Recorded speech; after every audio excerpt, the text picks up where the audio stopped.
नमस्कार मित्रांनो, मी डॉक्टर युवराज Ramesh Pawar Bing doctor क्लिनिकतर्फे तुम्हा सर्वांचं आज हार्दिक स्वागत करतो।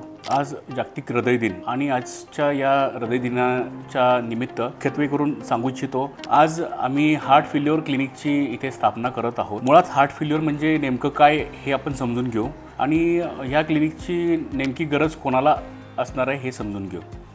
हार्ट फेल्युअरमध्ये लेमॅन लँग्वेजमध्ये पंप फेल्युअर म्हणतो। पंप फेल्युअर म्हणजे ज्याच्यामध्ये इजेक्शन फ्रॅक्शन म्हणजे आपल्या हृदयाचं पंपिंग 50% आणि त्याच्यापेक्षाही कमी असेल अशा पेशंटमध्ये क्लिनिकची गरज भासू शकते। आणि यामध्ये जनरली हृदयाचा फुगा होणे म्हणजे dilated cardiomyopathy, ischemic dilated cardiomyopathy, blood pressure वाढवून हृदयावरती ताण येऊन हार्ट फेल्युअरमध्ये जाणे किंवा पोस्ट PTCA म्हणजे पोस्ट सर्जिकल बायपास किंवा पोस्ट अँजिओप्लास्टी हार्ट फेल्युअरमध्ये जे पेशंट असतील त्यांच्यासाठी हे क्लिनिक लाभदायी राहील।